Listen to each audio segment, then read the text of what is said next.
அனைவருக்கும் வணக்கம். ஐம் வாசுகி.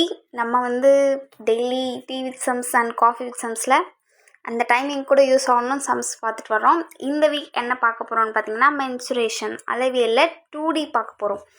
2Dனாலே எல்லோரும் ஐயோ கஷ்டம், அதாவது மென்சுரேஷன்னாலே கஷ்டம் தான் நினைப்பாங்க. அளவியலாக ஐயோ வராதே, ஃபார்முலா இருக்கே அப்படி இப்படின்னு எல்லாம் நினைப்போம்.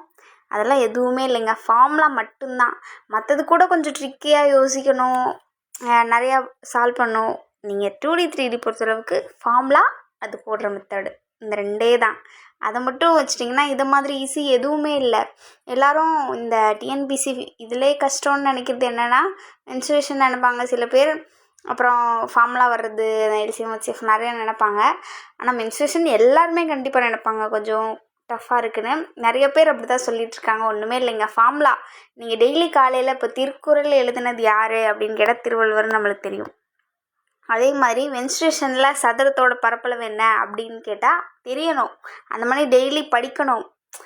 அந்த மாதிரி தெரிஞ்சுக்கிட்டோன்னா டெய்லி காலையில் 10 நிமிஷம் போதும். 10 நிமிஷம் நீங்கள் ஃபார்முலா ரொம்பலாம் ஒரு நாளைக்கு எடுக்க வேணாம். நீங்கள் இன்றைக்கி 10 நிமிஷம் சதுரம் செவ்வகம் இந்த ரெண்டுதோட ஃபார்முலா அது படிச்சிட்டிங்கன்னா அடுத்து நான் அந்த சதுரம் செவ்வகம் டிவிஷன் விடும்போது ஒரு 2 நிமிஷம் எடுத்துக்குமா, கூடனா 3 நிமிஷம் எடுத்துக்குமா. அதுக்கப்புறம் வட்டம், அரை வட்டம், கால் வட்டம், அதோட 2D ஃபார்முலா படிங்க. அப்படி டெய்லி ஒரு 10 நிமிஷம் காலைல படிச்சிங்கன்னா அதை விட ஈஸி உங்களுக்கு எதுவுமே இல்லை. உங்களுக்கு கொஸ்டினை பார்த்தோன்னே ஃபார்முலா வரும், ஃபார்முலா மெத்தட் படி போட்டிங்கன்னா ஆன்சர் வரப்போகுது. அவ்வளோதான். இனிமேல் 2D நினச்சி பயப்படவே கூடாது, 3D நினச்சும் பயப்படக்கூடாது. ரொம்ப ஈஸி ரெண்டுமே, ஜஸ்ட் ஃபார்முலா. மற்றது கூட நிறையா மெத்தட் வரும். மென்சுரேஷன் பொறுத்தளவுக்கு ஃபார்முலா ஒன்லி. இன்னையிலேருந்து கவுண்ட் பண்ணிக்கிட்டிங்கன்னா கரெக்டாக இன்றைக்கி April 14. நிறையா இன்றைக்கி டே, அம்பேத்கர் பர்த்டே, அப்புறம் நிறைய தினங்கள் இருக்குது. அந்த மாதிரி இருக்கும்போது இன்னிலேருந்து குரூப் 4 பார்த்திங்கன்னா கரெக்டாக 90 டேஸ் தான் இருக்குது. 90 டேஸையும் நீங்கள் கம்ப்ளீட்டாக யூஸ்ஃபுல்லாக யூஸ் பண்ணிங்கன்னா உங்களை மணி கிராக் பண்ணவே முடியாது. கரெக்டாக யூஸ் பண்ணணும். Revision must. எல்லோரும் கொஞ்சம் பயத்துலேயும் கொஞ்சம் டவுனாகவும் இருப்பீங்க. அடுத்து குரூப் 2 ப்ரிப்பேர் பண்ணுறவங்க, குரூப் 1 ப்ரிப்பேர் பண்ணுறவங்க எல்லாருமே இருப்பீங்க. பட் குரூப் 4ன்னு பார்க்கும்போது அடுத்து வர எக்ஸாம் குரூப் 1 June 15 வருது. Group 1 June 15, group 4 July 13. இது 2 தான் பக்கத்தில் இருக்குது இப்போதைக்கு. ஸோ இப்படி பார்த்தீங்கன்னா குரூப் 4க்கு நிறைய பேர் படிச்சுட்ருப்பீங்க. இன்னும் 90 டேஸ் தான் இருக்குது. யூஸ்ஃபுல்லாக யூஸ் பண்ணுங்கள். இது வரைக்கும் பயந்தது போதும், டைம் வேஸ்ட் பண்ணது போதும், எல்லாமே போதும். நீங்கள் 90 டேஸ் கொஞ்சம் டிசிப்ளினாக படிக்க ஆரம்பிச்சிங்கன்னா கண்டிப்பாக கிளியர் பண்ணிடலாம். அதுவும் மென்சுரேஷன் மேத்ஸ் டாப்பிக்கில் நீங்கள் பயப்படவே தேவையில்லை. டெய்லி 5 சம்ஸ் வந்துகிட்டே இருக்கும் உங்களுக்கு, நீங்கள் பார்த்துக்கிட்டே இருக்கலாம். அதே மாதிரி இன்னும் கொஞ்ச நாள் தான் இருக்குது, 90 டேஸ் தான் இருக்குது. உங்களுக்கு மோட்டிவேஷனோடு ஸ்டார்ட் பண்ணலாம். டெய்லி சம்ஸ் போடுறேன்ல, ஒரு 5 சம்ஸ் உங்களுக்காக கொடுத்துட்டு இருக்கேன். அதில் மோட்டிவேஷனோட நிறைய பேர் பயத்தில் இருப்பீங்க. ஆப்வியஸாக சொல்லப்போனால் எக்ஸாம் பக்கத்தில் வரும்போது பயம் அதிகமாகும். ஸோ உங்களுக்கு டெய்லி ஒரு மோட்டிவேஷன் சொல்லலாம் அப்படின்னு நினைக்கிறேன். உங்களுக்கு மோட்டிவேஷன் வேணும்னா ரொம்ப நேரம் எடுத்துக்க மாட்டேன், அதாவது ஒரு 30 செகண்ட்ஸ், 1 மினிட், அதுக்குள்ளே நான் ஒரு பழமொழி மாதிரி சொல்லி முடிச்சிடுறேன்.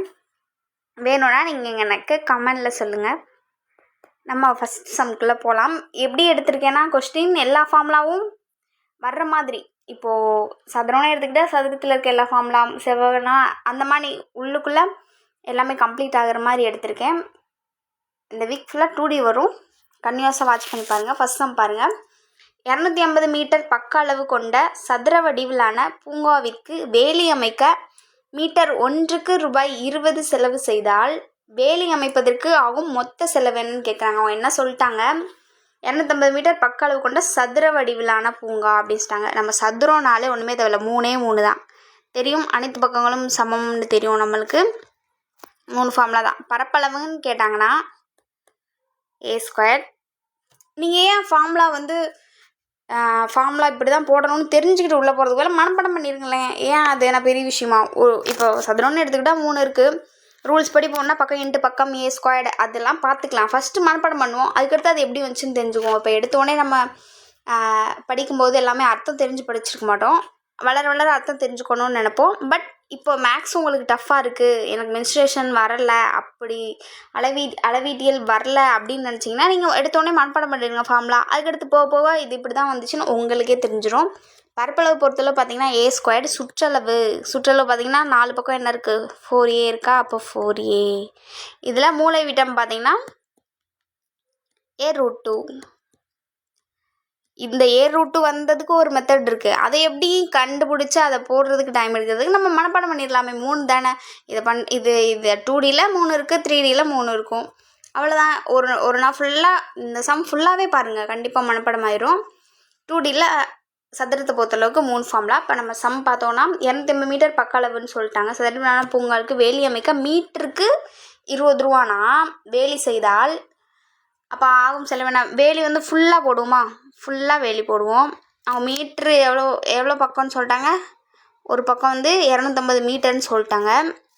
அப்போது ஒரு மீட்டருக்கு 20 ரூபானா மொத்தம் எவ்வளோ, அப்போ மொத்த சுற்றளவில் மொத்தம் எவ்வளோ மீட்டர் இருக்குன்னு பார்க்கணும். அப்போ நம்ம 4a ஒரு பக்கம் எவ்வளோ மீட்டருன்ட்டாங்க, 250 சொல்லிட்டாங்க. அப்போ நம்மளுக்கு எவ்வளோ கிடைக்கும், நம்ம மல்டிபிள் பண்ணோம்னா நம்மளுக்கு 1000 மீட்டர்ஸ் கிடைக்கும். அவங்க என்ன சொல்லியிருக்காங்க, ஒரு மீட்டருக்கு 20 ரூபான்னு சொல்லிட்டாங்க. அப்போது வந்து 1000 மீட்டருக்கு அதை 2 பெருக்கிக்கிறோமா, 1000 × 20 அப்படியே 40 ஆட் பண்ணுவோம். அப்போது 20,000 ரூபா செலவாகுது. அப்போது அவங்க ஃபுல்லாக அந்த சதுர பூங்காவிற்கு வேலி அமைக்க 20,000 செலவாகுது. ஈஸி தாங்க. அவ்வளோதான் ஃபார்முலா. இதில் ஏதாவது நம்ம எக்ஸ்சேஞ்ச் பண்ணியிருக்கோமா பாருங்கள். சுற்றளவு ஃபார்முலா எடுத்தோம், ஒரு மீட்டருக்கு இவ்வளோன்னு அவங்களே கொடுத்துட்டாங்க, ஃபார்முலாவில் போட்டோம், ஆன்சர் வந்துச்சு. அவ்வளோதாங்க. இந்த பயப்படவே தேவையில்லை. 2D நினச்சி இனிமேல் பயப்படவே கூடாது. பயந்துகிட்டே இருந்தால் எப்போ போட முடியும், நீங்களே சொல்லுங்கள். பயப்படாமல் போட ஆரம்பிச்சிருங்க, ஆட்டோமேட்டிக்காக வந்துடும். ஒரு சதுரத்தின் பக்கம் 20% அதிகரிக்கிறது. இப்போது ஒரு சதுரம் இருக்குது, அதோட பக்கம் 4மே ஒரே பக்கம் தான். சதுரத்தை பொறுத்தளவுக்கு 4 பக்கமும் சேம். அதோட பக்கம் எப்படியாவது 20%, இப்படி 20% எக்ஸ்ட்ரா, இங்கே 20% எக்ஸ்ட்ரா, அப்படி அதிகரிக்கும் போது அதோட பரப்பு எவ்வளோ சதவீதம் அதிகரிக்கும் அப்படின்னு கேட்குறாங்க. இப்படி ஒன்று அதிகரிச்சிருக்கு எக்ஸ்ட்ரா 20 அப்போது அதோட பரப்பு எவ்வளோ சதவீதம் அதிகரிச்சிருக்கும் அப்படின்னு கேட்குறாங்க. அப்போ நம்ம வந்து இதுக்கு உங்களுக்குலாம் அதிகரிக்குது குறையுதுனாலே நம்மளுக்கு ஒரு ஃபார்முலா தெரியும்.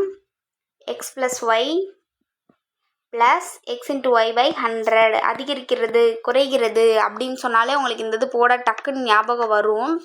இப்போது பரப்பளவுன்னு கொடுத்துட்டாங்களா, இப்போ எவ்வளோ சதவீதம் அதிகரிக்குதுன்னு கொடுத்துருக்காங்க, 20% அதிகரிக்குதுன்னு இருக்காங்க. நீங்கள் இந்த இதை எடுத்துக்கோங்க, அதிகரிக்குது குறையுதுன்னா இந்த மெத்தடே எடுத்துக்கோங்க, x + y + x × y/100. இப்போது ஒன்றுமே இல்லைங்க, 20 ரெண்டு பக்கமே, அதாவது எல்லா பக்கமே 20 தான் அதிகரிக்குது. அப்போ எக்ஸும் நம்ம 20 தான் எடுத்துக்க போகிறோம், ஒய்யும் நம்ம 20 தான் எடுத்துக்க போகிறோம். அப்படி பார்த்தா 20 + 20 ப்ளஸ் மேலே என்னது 20 × 20 வருமா, கீழே அப்படியே 100 வருமா. நீங்கள் இந்த இதை அடித்து கொடுத்துடாதீங்க, நடுவில் இருக்க சிம்பிள் என்னன்னு பாருங்கள், ப்ளஸ். ஸோ அதில் பெருக்கல் சிம்பிள் இருந்தால் மட்டும் தான் அடித்து கொடுக்கணும், கூட்டல் இருந்தால் நம்ம அதை அடித்து கொடுக்க முடியாது. அப்போ 20 கூட்டினா நம்மளுக்கு என்ன கிடைக்கும், 40 கிடைக்கும். இதுவும் நம்ம அடித்து கொடுப்போமா, 0 0 கேன்சல் ஆகிடும், 0 0 கேன்சல் ஆகிடும். இப்போ மீது என்ன இருக்குது, 2 × 2 இருக்குது, 2 2 4. அப்போ மொத்தம் எவ்வளோ, 44 கிடச்சிருக்கு. அப்போது 20% அதிகரிக்குது எனில் பரப்பளவு எத்தனை சதவீதம் அதிகரிக்கும், 44% அதிகரிக்கும். அதுதான் கொடுத்துருக்காங்க. டக்குன்னு முடிஞ்சா, அவ்வளோதான். 2D அவ்வளோதான். அந்த மாதிரி தான். இப்போ பார்த்திங்கன்னா ஒரு அறையானது 5 மீட்டர் 40 சென்டிமீட்டர் நீளமும் மற்றும் நீளம் அகலம் வந்துச்சா. அப்போ நம்ம இப்போ என்ன பார்க்க போகிறோம், செவ்வகம் பார்க்க போகிறோம். ஒரு அறையானது 5 மீட்டர் 40 சென்டிமீட்டர்னு கொடுத்துருக்காங்க. நீளம் எவ்வளோ சொல்லிட்டாங்க, 50 மீட்டரும் 40 சென்டிமீட்டரும். இது மீட்டரில் கொடுத்துருக்காங்க, இது சென்டிமீட்டரில் கொடுத்துருக்காங்க. அதோட அகலம் எவ்வளோன்னு சொல்லிட்டாங்க, 4 மீட்ரு 50 சென்டிமீட்டர்னு கொடுத்துட்டாங்க. கொண்டுள்ளவை எனில் அதன் பரப்பு இப்போ இப்போ செவ்வகம் வந்திருக்கோம். நம்ம 2 சதுரம் பார்த்தோமா, செவ்வகம் பொறுத்தளவுக்கு 3 ஃபார்முலா தான். பரப்பளவு பார்த்திங்கன்னா L × B, சுற்றளவு பார்த்திங்கன்னா 2L + B. இதோட மூலைவிட்டம் பார்த்திங்கன்னா √L² + B². நம்ம இதை ப்ளஸ் இன்ட்டு மாற்றிடக்கூடாது, அப்போ நான் ஆன்சர் தப்பாக வந்துடும். ப்ளஸ் பார்த்து வச்சுக்கோங்க, கரெக்டாக பார்த்து வச்சுக்கோங்க. இதுதான் இப்போ சதுரத்துக்கு 3 பார்த்தோம், செவ்வகத்துக்கு 3 பார்த்தோம். இந்த 2 ஃபார்முலாவை மட்டுமே, இந்த 2 ஷேப்ஸோட ஃபார்முலாவை மட்டுமே நீங்கள் டெய்லி ஒரு 2 நிமிஷம் அதுவே அதிகம்தான். 2 நிமிஷம் பார்த்தா போதும், உங்களுக்கு மறக்கவே மறக்காது. நான் அப்படி தான் பார்த்தேன். ஸோ பாருங்கள், யூஸ்ஃபுல்லாக இருக்கும். திருக்குறள் எழுதுனது திருவள்ளுவர்னு கேட்ட மாதிரி செவ்வகத்தோட பரப்பளவுன்னு கேட்டால் L/Bன்னு நம்மளுக்கு டக்குன்னு வரணும். அந்த மாதிரி டெய்லி காலையில் இப்போது 90 டேஸ் இருக்குது, 1 மந்த் போதும். 1 மந்த் டெய்லி காலையில் 10 நிமிஷம் 2D ஃபார்முலா, டெய்லி காலையில் 10 நிமிஷம் 3D ஃபார்முலா பார்த்தீங்கன்னா அளவியல் மாதிரி ஈஸியாக எதுவுமே உங்களுக்கு இருக்காது. இப்போ பார்த்தீங்கன்னா 3rd சம் மீட்டர்ஸ்லையும் சென்டிமீட்டர்லையும் கொடுத்துருக்காங்க. நம்ம அதை வந்து மொத்தமாக இதை மீட்டராகவே மாற்றிடலாம். 1 மீட்ரு 100 சென்டிமீட்டரா? அப்போ இங்கே 40 இருக்குது. அப்போ எப்படி ஒரு 0.4ன்னு வருமா? அப்போ அதை நம்ம எழுதும்போது எப்படி எழுதுவோம்? ஆல்ரெடி 50 மீட்டர் இருக்குது, அதையும் 5.4 அப்படின்னு எழுதுவோம். அப்போ ரெண்டும் சேர்க்கும்போது 5.4 மீட்டர்னு வரும். அப்படி அந்த 4 மீட்டரையும் 50 மீட்டரையும் சேர்க்கும்போது 4.5 மீட்டர்னு நம்ம கன்வெர்ட் பண்ணி எழுதுவோம். சென்டிமீட்டர்லேருந்து மீட்டராக மாற்றும் போது அவங்க என்ன கேட்டிருக்காங்க? எனில் பரப்பளவு கேட்டிருக்காங்க. அப்போ செவ்வகத்தின் பரப்பளவு என்ன? L/B. அப்போ ரெண்டையும் நம்ம வந்து மல்டிபிள் பண்ணுவோம். 5.4 4.5. அப்போ நம்மளுக்கு என்ன கிடைக்கும்? ரெண்டையும் மல்டிபிள் பண்ணும்போது 24.3 மீட்டர் ஸ்கொயர்டு அப்படின்னு கிடைக்கும். ஏன்னா நம்ம மீட்ரு இன்ட்டு மீட்டர், இதுவும் ஒரு மீட்ரு இது ஒரு மீட்ரு, ரெண்டையும் வந்து பெருக்கம் பண்ணுவது நம்மளுக்கு மீட்டர் ஸ்கொயர்டு கிடைக்கும். ஆன்சர் எங்கே இருக்குன்னு பார்த்தீங்கன்னா பி ஆப்ஷன். ஃபஸ்ட்டு இதுக்கு ஆன்சர் சொல்லலையோ? சரி, கமெண்ட் 44% எங்கே இருக்குன்னு பாருங்கள். Option D. அடுத்த சம். ஒரு செவ்வகத்தின் ஒரு பக்கம் 5 சென்டிமீட்டர் மற்றும் அதன் மூலைவிட்டம் 13 சென்டிமீட்டர் எனில் செவ்வகத்தின் பரப்பு அப்படின்னு கேட்குறாங்க. இங்கே பார்த்தீங்கன்னா ஒரு செவ்வகத்துக்கு என்னென்ன இருக்கும்? இது L, இது B, அவ்வளோதான். அதோட மூலைவிட்டம் என்ன வரும்? மூலைவிட்டம் ஃபார்முலா சொல்லுங்கள். செவ்வகத்தின் மூலைவிட்டம் √L² + B², மறந்துடக்கூடாது.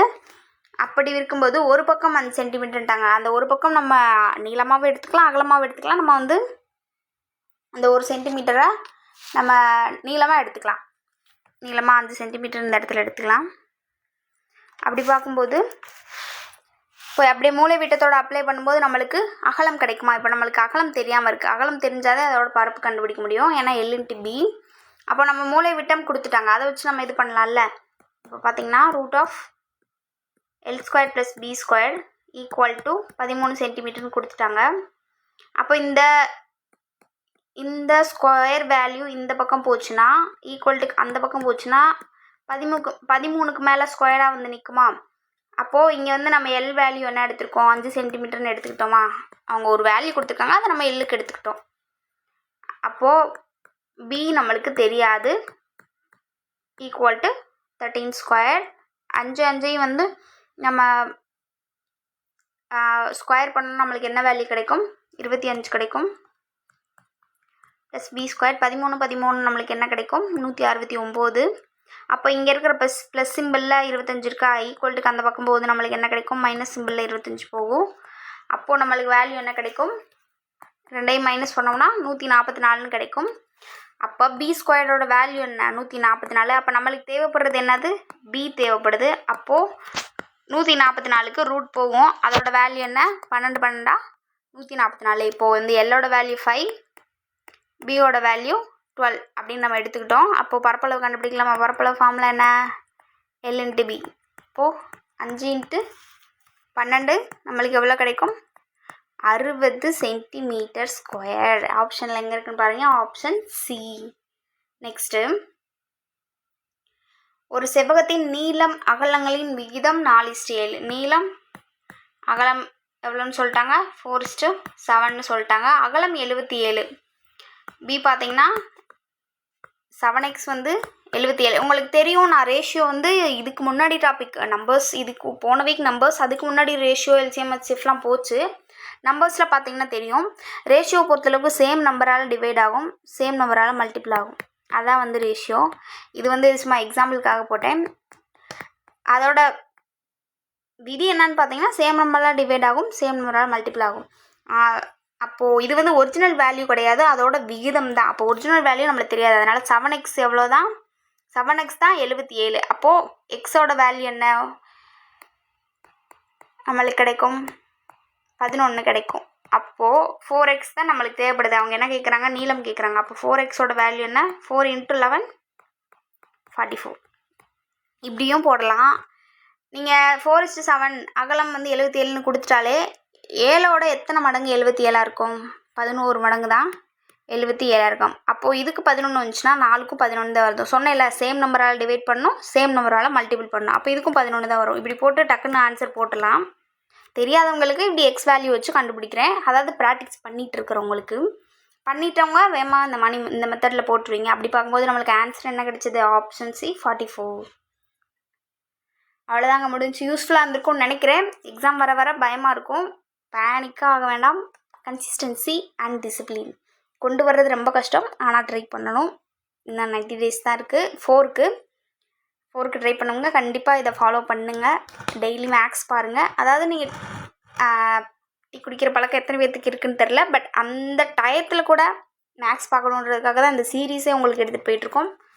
ஸோ கண்டினியூஸாக பாருங்கள், ரொம்ப யூஸ்ஃபுல்லாக இருக்கும். அண்ட் நான் ஏதாவது உங்களுக்கு வேறு ஏதாவது டீச் பண்ணணும், உங்களுக்கு ஏதாவது தேவைப்படுது மேக்ஸில் அப்படின்றப்போ நீங்கள் எனக்கு மெசேஜ் பண்ணுங்கள், கமெண்ட் பண்ணுங்கள். இந்த வீடியோ கீழே கமெண்ட் பண்ணுங்கள்.